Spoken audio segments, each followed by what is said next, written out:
ঘুমের মধ্যেই যেন দেখছি যেন সকাল হয়ে গেছে, আকাশে অরুণোদয় হচ্ছে। সেই লাল বর্ণের সূর্য ধীরে ধীরে দিকচক্রবাল থেকে নেমে এসে আমার চোখের সামনে স্থির হয়ে দাঁড়ালো। সে কি, সূর্যের ভেতর থেকে বেরিয়ে আসছেন মহাত্মা সোমানন্দজি। সেই ঝাঁপড়া ঝাঁপড়া চুল আর ছোট ছোট জটা দুলিয়ে তিনি আমার কাছ হতে প্রায় 5 হাত উঁচুতে শূন্যে দাঁড়িয়ে বলছেন, বামুনছানা, হ্যাঁ রে বোকারাম, কে তোকে বলল যে তুই নর্মদার কোল হতে দূরে আছিস? আরে হ্যাঁ, তিনি এখানেও আছেন। আছেন ভাবলেই আছেন, নাই ভাবলেই নাই। মা আমার সর্বপরিব্যাপ্তা।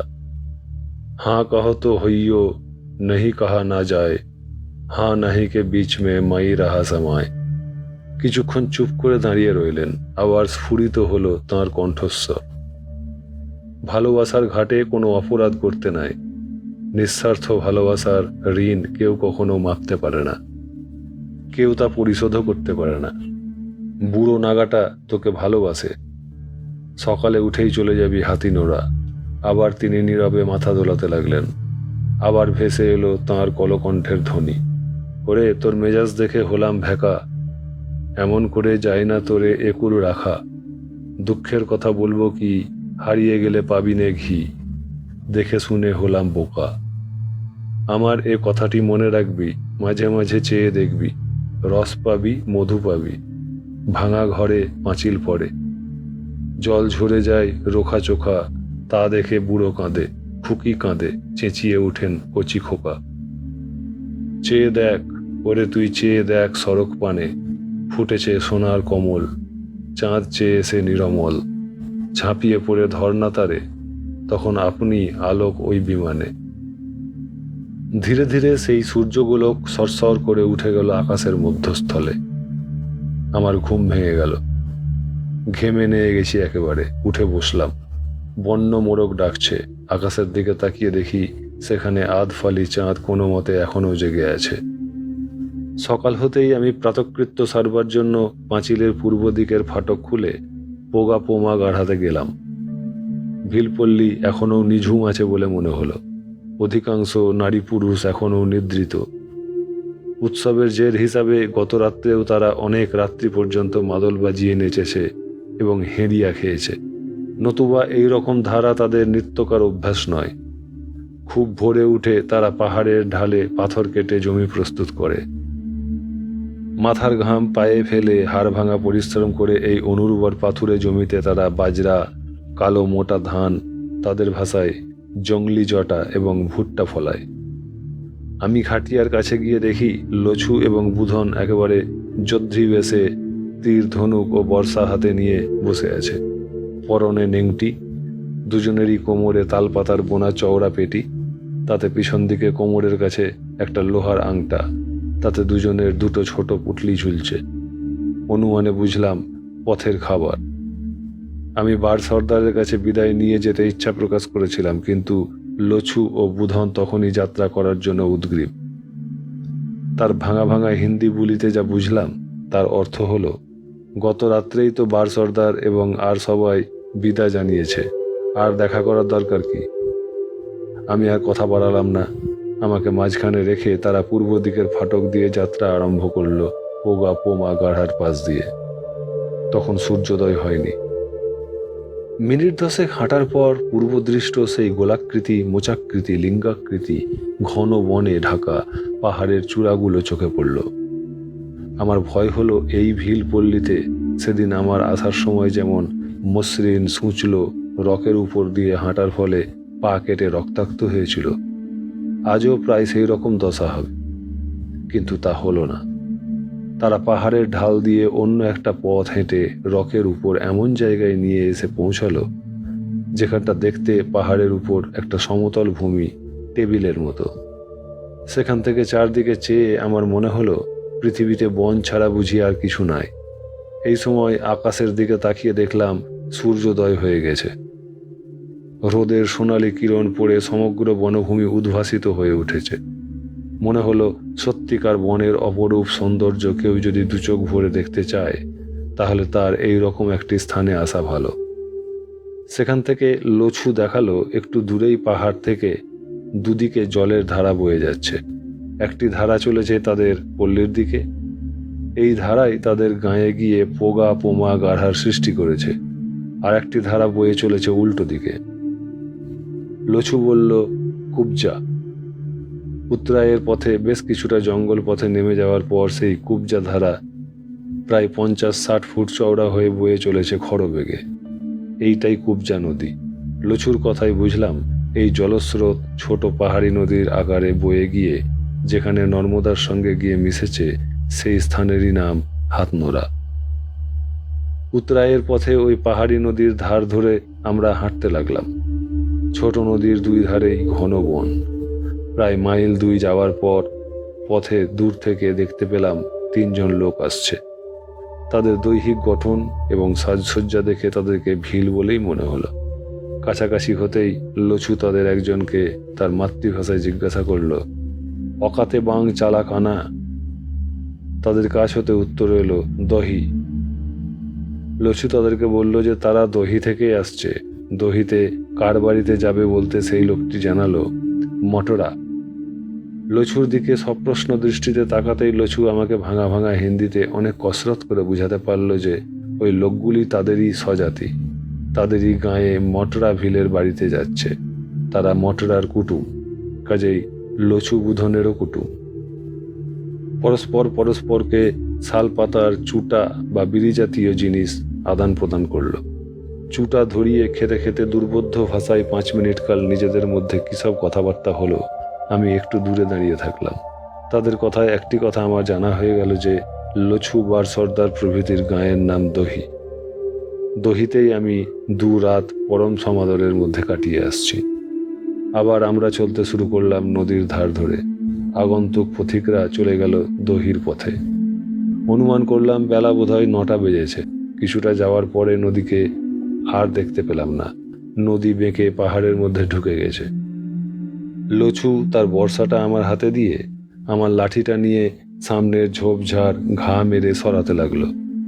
কতকগুলো ছোট ছোট গাছের ডাল ভাঙা হয়েছে দেখে বুঝলাম এই পথেই একটু আগে মটরা ভিলের কুটুমরা গিয়েছে।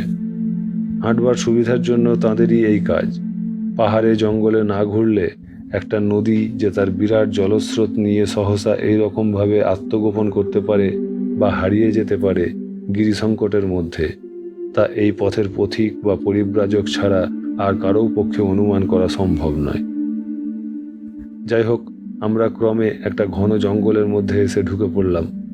বুধন আমাকে ভরসা দিবার জন্য জানালো 1 পুয়া রাস্তা মাত্র এইরকম জঙ্গল হবে, তারপর জঙ্গল শেষ, ভালো রাস্তা পাওয়া যাবে। এখানে শাল গাছ মাথা উঁচু করে দাঁড়িয়ে আছে বটে, তবে সংখ্যায় অনেক কম। ধাওয়া, মেহেরিন এবং বড় বড় মোটা মহুয়া গাছই বেশি। আমরা তখন মহুয়া গাছের তলা দিয়েই হাঁটছি। সহসা বুধন পিছন থেকে হপে হপে ভাল্লু ফিসফিস কণ্ঠে বলেই আমাকে হির হির করে টেনে নিয়ে কয়েক পাপড়ি পিছিয়ে গেল। এই আকস্মিক ধাক্কায় আমার গাঁঠরি, কমণ্ডলু ইত্যাদি সব হাত থেকে পড়ে গেল। লচুর দিকে তাকিয়ে দেখি সে তখন হাঁটু গেড়ে বসে তীর চালিয়েছে মাথার উপরে মহুয়া গাছের ডাল থেকে ঝাঁপ দিতে উদ্যত একটা বিরাট মিসমিসে কালো ভাল্লুকের দিকে। অব্যর্থ তার লক্ষ্য, তীর গিয়ে বিঁধেছে ভালুকের বক্ষস্থলে। তীর মেরেই সে সরে গেছে গাছের তলা থেকে। এদিকে মুহূর্তকাল দেরি না করে বুধনও তীর মারল ভালুককে লক্ষ্য করে। তার তীর গিয়ে বিঁধল ভালুকের পেটে। প্রচণ্ড চিৎকার করতে করতে ভালুকটা তার বিরাট দেহ নিয়ে গড়িয়ে পড়ল ঝরঝর শব্দে গাছ থেকে। দুটো বিষাক্ত তীরে বিদ্ধ হয়েও গাছের তলায় পড়ে গিয়েই ভালুকটা চিৎকার করতে করতে 2 হাত বাড়িয়ে থপথপ করে ছুটে চলেছে লচুকে লক্ষ্য করে। পিছন থেকে তার কালো লোমে ঢাকা প্রায় 5.5 ফুট লম্বা বিশাল কলেবর দেখে মনে হচ্ছে যেন একটা ঘটোৎকচ। বুধন আবার প্রাণপণ শক্তিতে বর্ষা ছুঁড়ে মারল সেই ঘটোৎকচের পিঠ লক্ষ্য করে। বর্ষাটা পিঠে গিয়ে বিঁধতেই ভালুকটা পড়ে গেল। তার 8-10 মণি দেহের চাপে একটা ঘন ঝোপের ছোট ছোট গাছপালা ভেঙে মাটির সঙ্গে মিশে গেল। লচু ওদিক থেকে বুধনকে কিছু সংকেতে জানালো। বুধন আমার হাতটা চেপে ধরে কিছুক্ষণ দাঁড়িয়ে থাকলো। আমি কারণটা বুঝলাম যে আমাদেরকে লছুর কাছে যেতে হলে ভালুকটার পাশ দিয়েই হেঁটে যেতে হবে। যদি এখনও সে না মরে থাকে তাহলে মরণ কামড় দিতে পারে এবং তখন তা হবে সাংঘাতিক। তার মৃত্যু সম্বন্ধে সুনিশ্চিত হয়ে তবেই তার পাশ দিয়ে হাঁটা ভালো। মিনিট খানেকের মধ্যেই দেখলাম ভালুকটা পেট চেপে পড়েছিল। প্রবল ঝাঁকুনির সঙ্গে উল্টে গেল বিরাট হাঁ করে।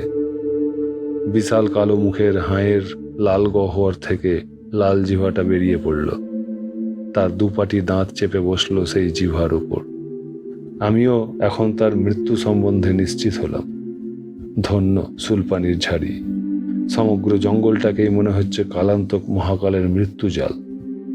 মনে মনে ভাবছি, বাংলা মহাভারত রচয়িতা মহাকবি কাশিরাম দাস, যিনি কর্ণের একাগ্নি বাণে নিহত ঘটোৎকচের মৃত্যু দৃশ্য বর্ণনা করেছিলেন, তিনি যদি এই সময় এই দৃশ্য দেখতেন তাহলে তিনি হয়তো লিখতেন, লছুর বিষাক্ত তীর তারা যেন ছুটে, কণ্টক সমান যেন ভল্লুকেতে ফুটে, দুই বীরের অস্ত্রাঘাতে ভল্লুকরাজ পড়ে, কানন ভাঙিল যেন প্রলয়ের ঝড়ে। যাই হোক, ভালুকের মৃতদেহ পড়ে রইল রাস্তার ধারে। আমরা তিনজনে এগিয়ে চললাম ক্রমোচ্চ চড়াই পথে। সেই কুব্জ বা কুব্জা নদীর কোনো চিহ্ন চোখে পড়ছে না। লচুকে নদীর কথা জিজ্ঞাসা করতেই জানালো, নদীটা পাহাড়ের পর পাহাড় ফাটিয়ে এঁকে বেঁকে কখনো চড়াই কখনো উত্তরায়ের পথে চলে গেছে। একেবারে নর্মদার ধারে গিয়ে দেখতে পাবি। আমরা নদীর জন্য মাথা ঘামাচ্ছি না। সহজে এবং সংক্ষিপ্ত পথে নিরাপদে যাতে তোকে নর্মদা কিনারে পৌঁছে দিতে পারি, আমরা সেই চেষ্টাই করছি। আমাকে আবার ফিরে যেতে হবে দহিতে। ঠিক কথা, কুব্জা নদী নিয়ে আমারও কোনো মাথা ব্যথা নেই। আমি ফিরে যেতে চাই নর্মদার কোলে। ভালুক বধের স্থান হতে আধ ঘন্টা হেঁটে যেতেই সেই ছোট জঙ্গলটা অতিক্রম করতে পারলাম। পাহাড়ের ঢাল ক্রমে সমতল হচ্ছে বলে মনে হলো। বড় বড় শাল, মহুয়া, সাজা গাছ এ পথেও আছে বটে, তবে একে ঠিক জঙ্গল বলা যায় না। পাহাড়ের ঢালের কোনো কোনো অংশে চাষবাসও হচ্ছে। লোকজনের কিছু কিছু বাড়িঘরও চোখে পড়ছে দূরে দূরে। কুব্জা নদীর রহস্যময় অন্তর্ধান তখনও মনে ঘুটঘুট করছে। কে জানে, এই রকম আঁকা বাঁকা গতিপথে ছোট ছোট পাহাড়ের কুব্জ পিঠে নিয়ে নদীটা আড়ালে আবডালে বয়ে চলেছে বলেই হয়তো নদীটার নাম কুব্জা হয়েছে। হয়তো হাত নোড়াতে গিয়ে শুনবো কোনো রোচক কাহিনী, কোনো পুরাণকার বা কথক ঠাকুর গল্প বানিয়ে বহু আগেই হয়তো রটিয়ে গেছে যে শ্রীমতী রাধা, ললিতা ও বিশাখা সখীদের লীলা খেলাকে অহরহ যে তির্যক দৃষ্টিতে দেখত, সেই কুব্জা কিংবা কৈকেয়ীর মন্ত্রণাদাত্রী কুঁজি বুড়ি এখানে নর্মদা তীরে তপস্যা করতে এসেছিল এবং দেবতার পরে রঘুবতীর মতো নদী হয়ে বিরাজ করছে। উদ্ভট কল্পনায় কত কিছুই না তৈরি করা যায়। কথাই বলে, গল্পের ঘোড়া আকাশে উড়তে পারে। আমরা নীরবেই এতক্ষণ হাঁটছিলাম। হঠাৎ সামনের দিকে দৃষ্টি আকর্ষণ করে জানালো, ওই নর্মদা। নর্মদা দর্শন করে আমার মন আনন্দে ভরে গেল। আমি সেইখানেই নতজানু হয়ে মা নর্মদাকে প্রণাম করলাম। লছু এবং বুধনকে ভাঙা ভাঙা হিন্দিতে বুঝাবার চেষ্টা করলাম যে, এবারে ভাই তোমরা ফিরে যাও। নর্মদার দর্শন পেয়েছি যখন, আর কোনো ভাবনা নাই। নর্মদার তীরে পৌঁছে হাত নোড়াতে পৌঁছে যেতে পারবো। কিন্তু তারা কিছুতেই আমার প্রস্তাবে রাজি হলো না। পাহাড়ের ঢাল থেকে নামতে নামতে বলল যে, সামনে যে নর্মদার তটে কিছু কিছু বাড়ি ঘর দেখা যাচ্ছে, ওই জায়গাটার নাম কাকরানা। কাকরানা হতে আরও মাইল খানিক গেলে তবে হাতনোড়া। কুব্জা নদীটা এঁকে বেঁকে ওইখানে এসে নর্মদাতে পড়েছে। বার সর্দারকে আমরা কথা দিয়ে এসেছি, হাতনোড়া পর্যন্ত তোর সঙ্গে আমরা থেকে তোর দলের দেখা হয়ে গেলেই আমরা ফিরে যাব। আমাদের বাতটাই বাপ। বাত এক না হলে বাপও এক থাকবে না। বাতটাই আমাদের দেবতা, এই আমাদের সোজা হিসাব।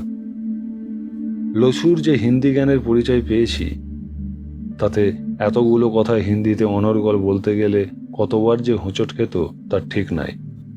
কিন্তু এখন দেখছি আবেগের সঙ্গে স্বতঃস্ফূর্তভাবে তার মুখে ভাঙা ভাঙা হিন্দির খই ফুটছে। আমি আর এর উত্তর কি দিব? এরা পাহাড়ে জঙ্গলে থাকে, সরল আরণ্যক বলে এবং তথাকথিত সভ্য জগতের শিক্ষা এরা লাভ করেনি বলেই এদের কাছে বাত ও ইমানের এত দাম। তাদেরকে মনে মনে নমস্কার জানালাম আর মা নর্মদার কাছে প্রার্থনা জানালাম, মা, এদেরকে সভ্যতার কালকূট বীজ বাষ্প হতে তুমি রক্ষা করতে পারলে ভালো হয়।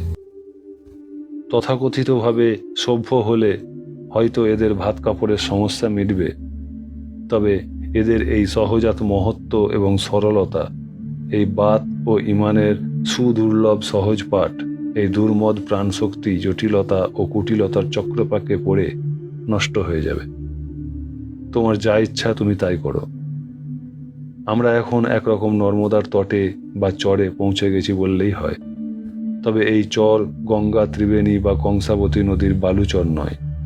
নর্মদার চর প্রস্তরময় তট। দূর থেকে একটা শিব মন্দিরের ধ্বজা এবং মন্দির থেকে সামান্য কিছু দূরে কয়েকটা ছোট ছোট টিনের ঘর, কুঁড়ে ঘর দেখা যাচ্ছে। আরও কিছুটা এগিয়ে দেখলাম শিব মন্দিরের চত্বরে বেশ কিছু লোক চলাফেরা করছেন। পূজনীয় কমল ভারতীজির সম্প্রদায়ের নিশানটাও দেখতে পেলাম।